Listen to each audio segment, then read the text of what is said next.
पानी चाहिए पंडित? सेंटर नहीं है शायद मास्टर। हाँ? मास्टर सेंटर नहीं है। सेंटर को लगता है।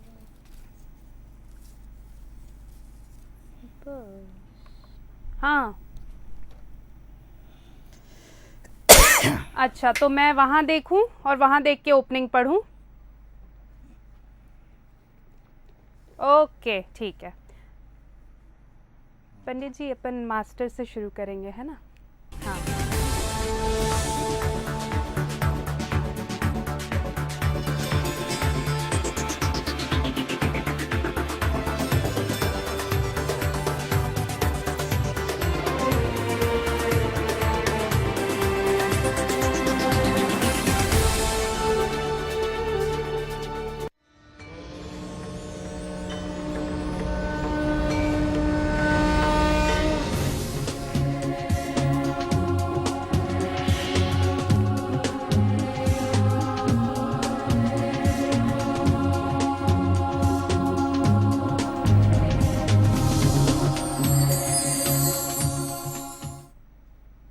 नमस्कार, बहुत बहुत स्वागत है दर्शकों आप सभी का हमारे इस खास कार्यक्रम आपके तारे आपके सितारे में। जैसा कि आप जानते हैं, इस कार्यक्रम के जरिए हम आपको रोज़ आपके राशिफल पर तो चर्चा करते ही हैं, आपको बताते हैं कि आज का आपका दिन कैसा होगा, कैसे आप इस दिन को सफल बना सकते हैं।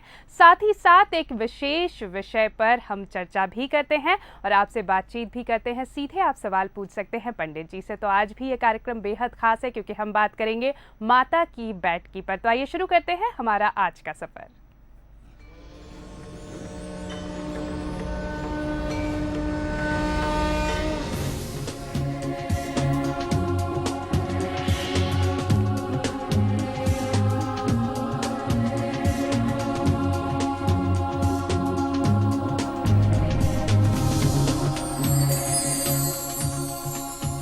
तो दर्शकों, आज हम चर्चा करने जा रहे हैं माता की बैठकी पर और इस बारे में जानकारी देने के लिए हमारे साथ स्टूडियो में हर रोज की तरह मौजूद हैं ज्योतिष मार्तंड पंडित राजेश दुबे जी। पंडित जी, बहुत बहुत स्वागत है एक बार फिर आपका। जय शिवम, सुप्रभातम। तो आपके राशिफल पर हम चर्चा करेंगे, आप हमें फोन भी कर सकते हैं अपनी समस्याओं को लेकर, लेकिन सबसे पहले आज का जो विशेष विषय है, जो खास विषय है माता की बैठकी, उस पर यहाँ पर चर्चा कर लेते हैं। पंडित जी, पितृ का विसर्जन हो गया, आज आखिरी दिन है और अब माता की बैठकी होगी। भगवती को हम अपने घरों में, पंडालों में विराजित करेंगे। इसके बारे में आपसे जानना चाहेंगे, क्या इसका महत्व है? श्राद्ध काल का विसर्जन कैसे हो, ये हमने कल आपको वर्णन कर दिए। हमारे इन कार्यक्रमों की एक विशेषता होती है कि जो विशेषता होती है यह है कि जो खास खास बातें होती हैं हम आपको एक दिन पहले बता देते हैं ताकि आप उसका अनुसरण कर सकें। स्वतः ही नाम से आप समझ गए होंगे, माता की बैठकी। माता की बैठकी का मतलब हुआ कि माता भगवती के इस नवरात्र पर्व में आवाहन को करना और आवाहन के आधार पर माता की स्थापना करना और उस स्थापना के माध्यम से शक्ति की साधना करना।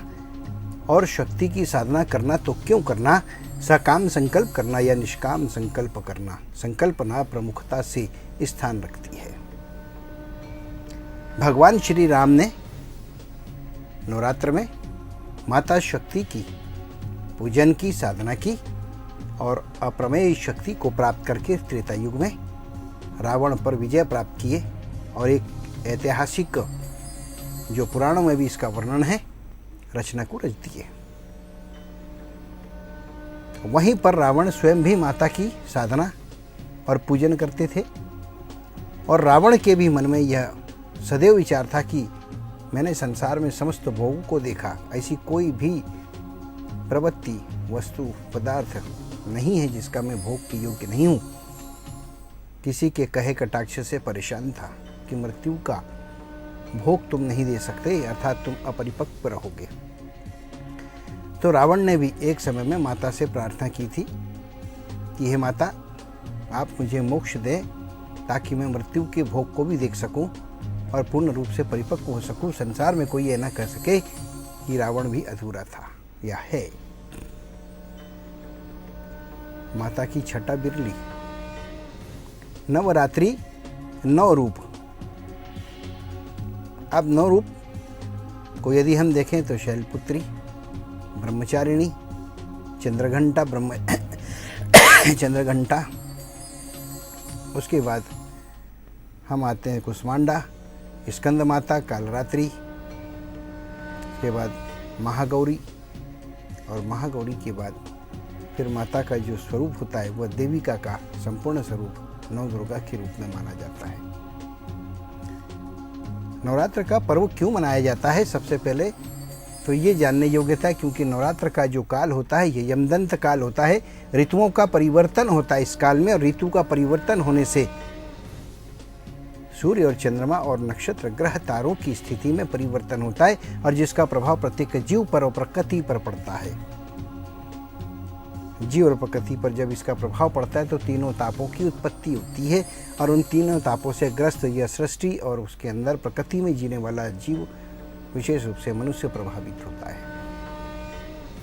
उससे बचने के लिए विशेष रूप से यह नवरात्र का आवाहन होता है, और इस आवाहन के अंदर शक्ति स्वरूपा माता जब योग निद्रा में भगवान विष्णु पाताल लोक में होते हैं और दैत्यों का अत्याचार बढ़ जाता है, अविचार बढ़ जाता है, और उसकी वजह से जो है समस्त देवताओं के अंश नष्ट होने लगते हैं, तब माता का आवाहन किया जाता है, स्थावन किया जाता है। माता जागृत होती है, और जागृत होकर तत्काल माता जो इसका निराकरण करती हैं और दैत्य और असुरों का वध करती हैं। और अप्रमेय शक्ति जो भी साधक इस समय में करता है उसे वह शक्ति प्रदान करती है। माता की बैठकी करने से पहले हमें क्या क्या करना चाहिए? यह एक बड़ा विशेष विषय होता है। माता की बैठकी करने से पहले सर्वप्रथम जिस स्थान पर माता को स्थापित करना है, आवाहन करके उस स्थान को शुद्ध जल से पवित्र करना चाहिए। गंगा जल का छिड़काव करके उसकी पवित्रीकरण को करने के पश्चात जो है मनुष्य को जो है नवरात्र के लिए माता का उत्तर दिशा में मुख करके आवाहन करना चाहिए। आवाहन करने से जो पहले के कर्म है उसके अंतर्गत मनुष्य को क्षौर कर्म कर लेना चाहिए। कहा जाता है कि नवरात्र में बालों पे तेल लगाना, दाढ़ी बनाना, बाल कटाना, केश कर्तन अर्थात क्षौर कर्म जो है वह वर्जित होता है। व्रत बंद, उपासना यथा योग्य कर सकते हैं। कुछ लोग बैठकी के प्रथम दिन में व्रत करते हैं, कुछ लोग अष्टमी को करते हैं। नाना विधि है इसकी, जो जैसा चाहे साधक कठोर साधना के साथ नियम के अंतर्गत माता का आह्वान करके उसकी स्थापना करते हैं। स्थान को पवित्र करके सबसे पहले उस स्थान पर लाल वस्त्र बिछाएं। लाल वस्त्र बिछाने के पश्चात जो है एक स्थान पर उसमें क्रम से जमा लें। गेहूं की ढेर बनाएं, उसके ऊपर कलश रख दें। कुछ लोग परई के अंदर जौ बोते हैं और जौ को बोकर जो है कलश की स्थापना करते हैं। कलश को स्थापित कर दें। उसके पश्चात नवग्रह की स्थापना, षोडश मातृका की स्थापना, माताओं में सप्तमातृका की स्थापना हो सकती है, सर्वतोभद्र चक्र और नाना प्रकार के मंडल, जितने उपचार आप कर सकते कम। पंचायतन पीठ माता भगवती की स्थापित की जाती है। उसमें माता को श्रेष्ठता से उच्च स्थान पर बिठाया जाता है और उनके चरणों के पास शिव की पिंडी रखी जाती है। इसे कहा जाता है शक्ति की साधना। समस्त देवता माता के चरणों में वास करते हैं इस नवरात्र के काल में। उनकी स्थापना करें। पूजन कैसी करें ये भी हम आपको आगे बताएंगे।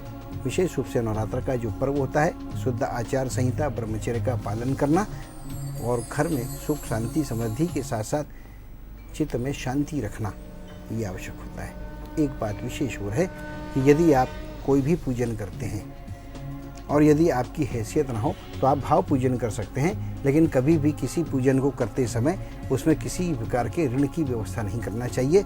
बिना ऋण के माता की स्थापना करें, यह सबसे बड़ा उसका गुणधर्म है। बिल्कुल, तो ये हमने जाना क्या है महत्व और साथ ही साथ किस तरह से पूजा का विधान है, क्या मुहूर्त है, इस पर भी हम चर्चा करेंगे। लेकिन इस वक्त नज़र डाल लेते हैं आज के राशिफल पे। तो क्या कहता है आज का राशिफल मेष, वृष और मिथुन राशि के जातकों के लिए, ये पंडित जी यहाँ पर जान लेंगे। मेष राशि मेष राशि के जातक मनोरंजन और उत्सव के अवसर आएंगे। सामूहिक भोज में शरीक होंगे और कई तरह के व्यंजन सेवन करेंगे। क्या करना चाहिए आज आपको? विशेष रूप से खान पान पर नियंत्रण रखें, इस बात का आप ध्यान रखें। वृषभ राशि के जातक सकारात्मक सोच होने के कारण आप पूज्य होंगे। लोग आपको बढ़ चढ़कर सम्मान भी देंगे और अचानक मान भी बढ़ेगा। क्या करना चाहिए आज आपको? विनम्रता को धारण करें, यह आपके लिए हितकारी होगा। मिथुन राशि के जातक किसी रहस्यात्मक और गुण विषय की खोज करने की मनसा जागेगी। सिद्ध हस्त परिणाम देखने को भी मिलेंगे। क्या करना है? सिद्ध हस्तता को प्राप्त करने के लिए कार्य योजना को गुप्त रखें, यह आपके लिए हितकारी होगा। और इस वक्त हमारे साथ जुड़ गए हैं भगवान सिंह जी, उनसे चर्चा कर लेते हैं क्या वो जानना चाहते हैं। सबसे पहले जन्म की तारीख, समय और स्थान बता दीजिए। हेलो जी, जन्म की तारीख बता दीजिए। जन्म की तारीख 6 जनवरी 1969 जी, और समय जन्म का? समय सुबह 4 बजे के आसपास, 4 बजे, लगभग 4 बजे। जी, और स्थान आपके जन्म का? स्थान छपरा, बिहार। जी, क्या जानना चाहते हैं आप? जी, पंडित जी को तो सबसे पहले प्रणाम। जीते रहें, खुश रहें, सदा सुखी रहें। बहुत दिन से एक्चुअली एक बीमारी से ग्रसित हूँ, किडनी बीमारी से, और नौकरी मेरा छूट गया है। मैं अभी नौकरी के तलाश हूँ, घर चलाना बड़े मुश्किल हो रहा है। तो इसके बारे में ये दोनों मतलब कि मुझे रोजगार कब तक लगेगी और मैं इस बीमारी से निजात पाऊंगा कि नहीं? बीमारी क्या आपको? मैं किडनी में इन्फेक्शन हो गया। चलिए, आपके द्वारा शारीरिक दोष, प्रत्यंग का दोष, अंग प्रत्यंग जो है वो दूषित हो रहे हैं। इससे निजात कब पाएंगे? शरीर दंड है, निश्चित रूप से है ये, लेकिन परेशान मत होइए। अच्छे चिकित्सकों की सलाह भी लीजिए, क्योंकि ध्यान रखिए जब कभी कोई गंभीर बीमारी हो तो अंधविश्वास भी नहीं पालना चाहिए। ज्योतिष शास्त्र का काम प्रवृत्ति की विवेचना करना है, रोगों की विवेचना करना वैद्यक और चिकित्सक शास्त्र के अंतर्गत होता है। आप किसी अच्छे डॉक्टर को दिखाएं, इलाज कराएं, बिल्कुल परेशान मत होइए। यदि आप वैदिक उपाय करना चाहते हैं तो हम आपको मंत्र बता रहे हैं, ध्यान से सुनेगा। ये बीज मंत्र हम आपको बता रहे हैं, ओम जुम सह। मंत्र को पढ़ लीजिए, ओम जुम सह। कहा जाता है कि जहाँ पर विज्ञान समाप्त होता है वहाँ से आध्यात्म आरंभ होता है। आपको यदि ऐसा लगता हो कि आपको दवा न लगती हो, आपके उपचार करने से आपके रोग पर शमन नहीं होता हो, नियंत्रण ना होता हो, तो ऐसी दशा में आप ओम जुमसा इस मंत्र का पाठ करें। यह महामृत्युंजय के बीज मंत्र हैं। इसका पाठ करने से आपको लाभ प्राप्त होगा। रोजगार के क्षेत्र में भी आपको इसमें सफलता प्राप्त होगी। चिंता बिल्कुल ना करें। कुछ समय खराब जरूर है, लेकिन आने वाला समय आपको शौर्य के साथ जीने का अवसर देगा और आप बहुत प्रसन्नता से जिएंगे। बिल्कुल, हम भी यही कामना करते हैं भगवान सिंह जी कि स्वस्थ आप जल्द से जल्द हो जाए। और जैसा कि पंडित जी ने कहा कि अभी हो सकता है थोड़ी समस्या है, लेकिन आने वाले समय में बेहद खुश आप रहेंगे। इस वक्त हमारे साथ दमोह से एक और दर्शक जुड़ गई हैं, रानी है। रानी, सबसे पहले जन्म की तारीख, समय और स्थान बता दें। पंडित जी प्रणाम, मेरा नाम रानी पटवा है। मैं दमोह जिले तहसील हाटा से बोल रही हूँ। जी बोलिए। पंडित जी, मैं अपने कैरियर के बारे में पूछना चाहती हूँ। जी बिल्कुल, हम आपकी समस्या भी सुनेंगे, लेकिन रानी सबसे पहले जन्म की तारीख, समय और स्थान बता दें। पंडित जी, मेरा जन्म है 14 मई 1990, सुबह 6:30 बजे, सोमवार। और स्थान जन्म का? स्थान है नरसिंहपुर जिला, गोटी गाँव। जी, अब बताइए क्या जानना चाहती हैं आप? पंडित जी, मैं कैरियर के बारे में पूछना चाहती हूँ, क्या मेरा जॉब कब तक लगेगा? अभी मैंने संविदा का टेस्ट दिया है, लेकिन उसमें कुछ अभी तक हुआ नहीं है। डीएड चल रहा है, तो इस बार हो जाएगा कि कुछ ऑनलाइन है हमारे लिए? शिक्षा क्या प्राप्त करिए आपने, बताइएगा। अभी डीएड कर रहे हैं हम, फर्स्ट ईयर हो गया है, सेकंड ईयर लास्ट ईयर है और एमए भी कंप्लीट हो गया है। क्या डीएड या बीएड? डीएड। क्या बोल रही हैं? डीएड कर रही हैं। आपके द्वारा जो है आपके रोजगार के क्षेत्र में आपने पूछे, संभवतः आप जिस क्षेत्र में जाना चाहती है, जो आपने आकर्षण का विषय या लाइन ऑफ अफेक्शन उसके अंदर में डिसाइड करें, ये संभवतः आपके पक्ष का नहीं है। दसम भाव में आपके मंगल बैठे हुए हैं, नवम भाव में शनि बैठे हुए हैं, दक्षिण दिशा के दोनों मालिक होकर बैठे हैं। ऐसी दशा में यदि आप किसी प्रशासनिक सेवा के लिए प्रयास करते हैं तो आपको सहजता के साथ सफलता मिल सकती है। उस तरफ दिमाग लगाइए, उस मार्ग को तय करने के लिए विचार बनाएं, सफलता मिलेगी। सफलता प्राप्ति के लिए आपको विशेष रूप से माता भगवती की नवरात्र में पूजन करना चाहिए। आप निश्चित रूप से सफल होंगी और कामयाब भी होंगी। और अब एक बार फिर हम नजर डाल लेते हैं आज के राशिफल पर। कर्क, सिंह और कन्या राशि के जो जातक हैं, आज का उनका दिन कैसा रहने वाला है, ये अब पंडित जी बताएंगे। कर्क राशि के जो जातक हैं, नेत्र पीड़ा के कारण परेशानी महसूस करेंगे, कार्य में विलंब होगा और मानसिक पीड़ा से गुजरेंगे। क्या करना है आज आपको? चिकित्सक की सलाह लें, आपके लिए हितकारी होगा। सिंह राशि के जातक साहित्य के क्षेत्र में सृजनात्मक कार्य करेंगे। लोकहित में किया गया प्रकाशन आपको प्रशंसा का पात्र बनाएगा। क्या करना है आज आपको? धीर गंभीर बने रहे, यह आपके लिए हितकारी होगा। कन्या राशि के जातक पाप पुण्य की मीमांसा में उलझे रहेंगे। आध्यात्मिक भाव और उसके अनुरूप प्रवचन व्याख्या से आप सम्मानित भी होंगे। क्या करना है आज आपको? ध्यान रखिए, वाक्पटुता से अपना कार्य निकालें, यह आपके लिए हितकारी होगा। और कुछ और दर्शकों से चर्चा इस वक्त कर लेते हैं, बातचीत कर लेते हैं। छिंदवाड़ा से हमारे साथ जुड़ी हैं नीना। नीना, सबसे पहले जन्म की तारीख, समय और स्थान बता दें। हेलो जी नीना, हम आपको सुन पा रहे हैं। सबसे पहले जानकारी दे दे जन्म से संबंधित। जी नीता जी बताइए। बेटे के बारे में पूछना है मेरे को। जी। 8-10-94। 8-10-94 समय उनके जन्म का? उनका समय है 8-19 रात को। 8-19 रात्रि। और स्थान जन्म का? भिलाई। जी, क्या जानना चाहती है नीता जी अपने बेटे के बारे में? इसका फ्यूचर जानना चाहती हूँ कि कैसा क्या करेगा। ये पढ़ने वढ़ने में इसका ध्यान नहीं है तो। जी चलिए और बताइए, और क्या जानना है? आपके द्वारा अपने बच्चे के भविष्य के संदर्भ में अपनी जानकारी चाहिए। चिंता का विषय है आपका या आपकी संतान जो है शिक्षा के क्षेत्र में ध्यान नहीं देती है। कोई परेशानी की बात नहीं, रोजगारोन्मुखी शिक्षा इन्हें दिलाएं। आप कोई ऐसे शिक्षा के क्षेत्र में डालें जहां से इनको रोजगार की तत्काल योजना बन सके, साधन मिल सके। ऐसी जगह पर इनको आप दाखिला दिलवाएं, ये आपके लिए हितकारी होगा।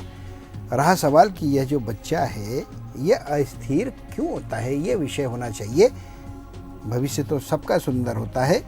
इनके जो है कुल मिलाकर कहा जाए तो बुध की महादशा है, और बुध की महादशा में वाचाल परिस्थितियों का निर्माण होता है, क्योंकि बुध इनके 6वें भाव पर बैठे हुए हैं। ये बड़े गप्पी भी हो सकते हैं, बड़े आनंद के साथ गप्पे मारने में इनको समय बिताने का आनंद मिलता है। थोड़ा इनको निर्धारित क्रम में यदि लाना है तो इनको ध्यान योग करवाएं, किसी अच्छे गुरु के निर्देशन में इनको समर्पित कर दें। जहाँ पर ध्यान योग आदि की कक्षाएं चलती वहाँ दाखिला दिला दें, ये ध्यान योग करें। इसके साथ में ओम गम गणपति ना हो, इस मंत्र का पाठ ये बालक कर ले तो बहुत ठीक है। अन्यथा आप उसकी माता हैं, हम आपको उपाय बताते हैं। प्रत्येक बुधवार के दिन आप एकासना व्रत करके वो व्रत करें, भगवान श्री गणेश का पूजन करें, और प्रत्येक बुधवार के दिन भगवान गणेश का पूजन करने के साथ 11 पिंडी छोटी छोटी दुर्वा की बनाकर भगवान श्री गणेश को समर्पित करें। और उन समस्त 11 पिंडियों में से जो तृण का ऊपरी हिस्सा होता है, जो कोमल भाग होता है, उसमें से कुछ हिस्से तोड़कर एकत्र कर लें। इस बालक को बुधवार के दिन सेवन करा दें। आप देखें इसकी प्रवृत्ति में नियंत्रण होगा और आप भी सफल होंगे। चलिए और एक बार फिर यहाँ पे नजर डाल लेते हैं राशिफल पर। तुला, वृश्चिक और धनु राशि के जो जातक हैं, आज आपका दिन कैसा रहने वाला है पंडित जी, ये जान लेते हैं। जी, तुला राशि के जो जातक हैं, अचानक किसी समाचार को सुनकर विचलित होंगे। क्रोध के कारण बनते हुए काम बिगड़ेंगे और दुखी भी होंगे। दिन ठीक नहीं है। क्या करना चाहिए? शांति रखें। शांति रखना बहुत जरूरी है। वृश्चिक राशि के जातक, माता की सेवा का अवसर मिलेगा। तीर्थ के तुल्य पुण्य कमाएंगे और परिवार में खुशी का वातावरण भी बनेगा। क्या करना चाहिए आज आपको? ईमानदारी से माता की सेवा करें, यह आपके लिए हितकारी होगा। धनु राशि के जातक, चिंताओं का दौर समाप्त होने वाला है और कुशाग्र बुद्धि वाले मित्र की सहायता से बिगड़े काम बनेंगे और सफल भी होंगे।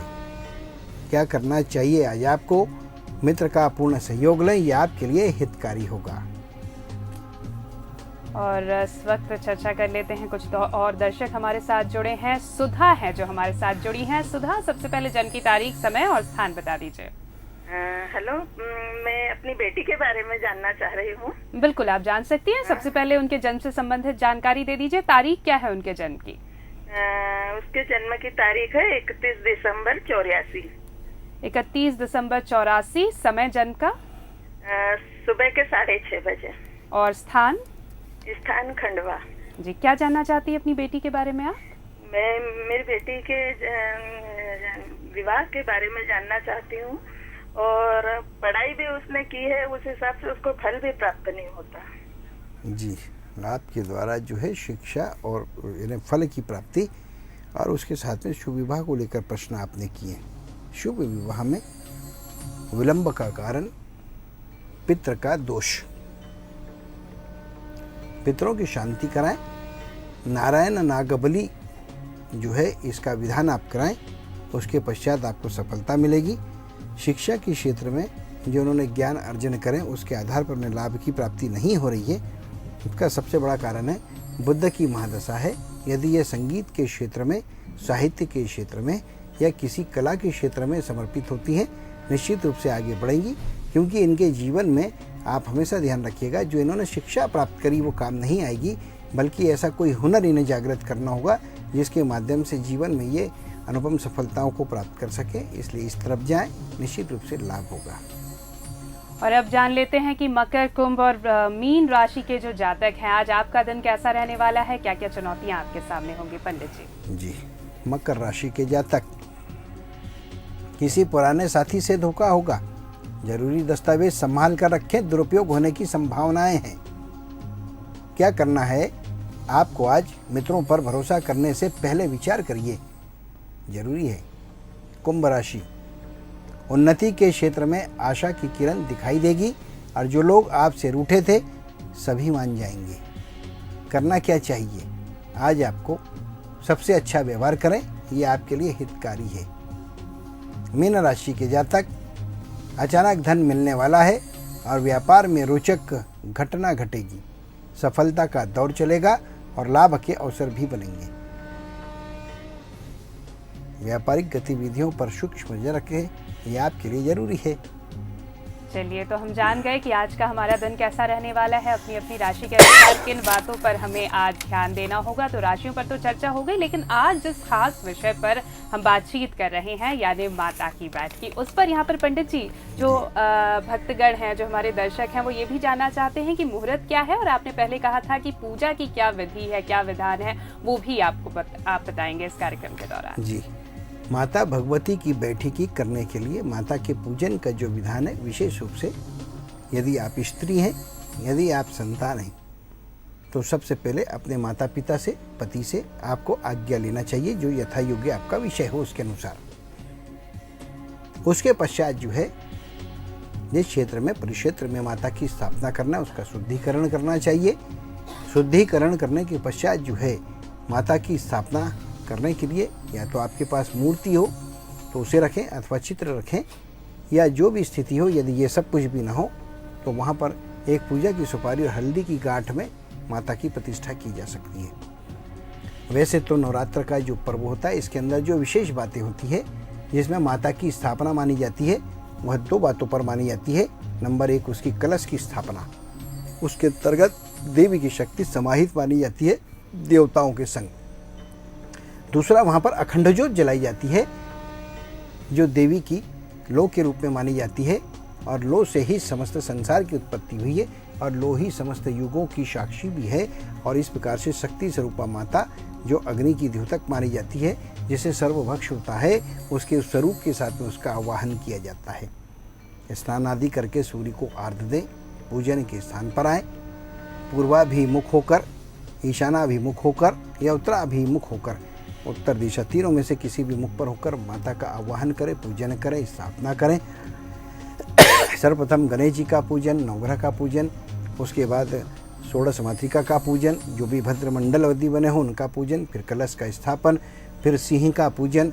सिंह के पूजन के पश्चात जो है माता का पूजन, माता के पूजन के पश्चात जो है भैरव का पूजन, और उसी के साथ में अखंड ज्योत को प्रज्वलित कर लें और माता का आह्वान करने। पूजन के समय अखंड ज्योत को प्रज्वलित जरूर करना चाहिए और उसी आधार पर उस दीपक का भी पूजन करें जिसमें माता का वास हम मानते हैं। उस अखंड दीपक की सेवा करें और 9 दिन तक के झूठ ना बोले, छल न करें, कपट न करें, इस बात का आप ध्यान रखें।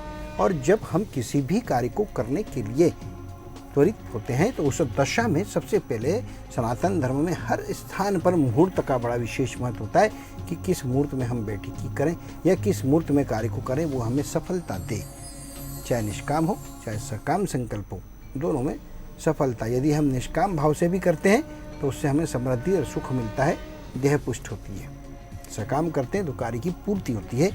आश्विन मास शुक्ल पक्ष प्रतिपदा के दिन हस्त नक्षत्र में माता की स्थापना आपको करना है।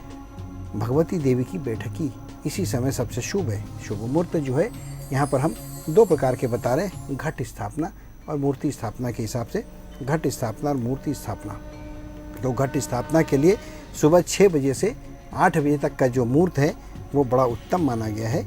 इसी प्रकार से जो है घट स्थापना के साथ देवी की प्रतिमा रख के, और यदि आप स्थापना करना चाहते हैं तो अभिजीत मुहूर्त जो होता है 11:30 से 12:30 बजे का दिन के समय ये सर्वोत्तम माना जाता है और माना गया है। इसके आधार पर आप उनकी स्थापना कर सकते हैं। इसके अलावा यदि हम देखें तो 8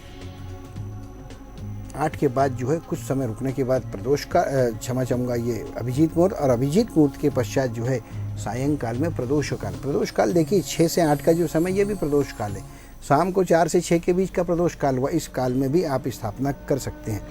अब इसके अलावा यदि हम देखें तो जो मूर्तियाँ पंडालों में होती है, सार्वजनिक क्षेत्रों की होती है या झांकियों की होती है, उसका जो समय शाम को 6 से 7 बजे तक आप उसकी स्थापना कर सकते हैं, या फिर रात्रि 9 बजे से लेकर मध्य रात्रि रात को 1:30 तक के जो है आप शुद्ध आचरण को करते हुए माता का शांत चित्त से आवाहन करें, पूजा पाठ करें, स्थापना करें। सर्वलोक मंगल की कामना से माता को आवाहन करके उनका पूजन करना चाहिए। सबसे बड़ा माता का उद्देश्य सर्वलोक मंगल होता है, इसका जरूर ध्यान रखें। बिल्कुल, बहुत अच्छी जानकारी आपने दी। और दर्शकों, यहाँ पर हम आपको बता दें कि कल से नवरात्र शुरू होने वाले हैं। माता के 9 अलग अलग रूपों के बारे में इस खास कार्यक्रम के जरिए हम आपको रोज बताएंगे 9 दिनों में, और बताएंगे कि कैसे हर दिन आपको पूजा अर्चना करनी है। और खास बात ये भी होगी आने वाले 9 दिनों में कि आपको आपकी राशि के अनुसार किस तरह से पूजा अर्चना करनी है, ये भी पंडित जी बताएंगे। तो पंडित जी, बहुत बहुत धन्यवाद आज हमारे साथ जुड़ने के लिए। हमारे नवरात्र के विशेष कार्यक्रमों के लिए आप हमेशा अपना पेन कागज लेकर बैठें, ताकि उसमें जो आपके लिए विशेष जानकारी या लोकहित की जानकारी है उसे आप जरूर नोट डाउन करें, वो आपके लिए बड़ी काम की होगी। इसी के साथ जय माता दी, जय शिव। तो कल से आने वाले 9 दिनों तक यानी पूरे नवरात्र पर हमारी इस जो खास कड़ी के साथ हम आपसे जुड़ेंगे। आप भी हमारे साथ जुड़िएगा और ध्यान से देखिएगा 9 दुर्गा के वक्त माता के 9 अलग अलग रूप और कैसे हो उनकी पूजा अर्चना। लेकिन आज के लिए फिलहाल इतना ही, इजाजत दीजिए, नमस्कार।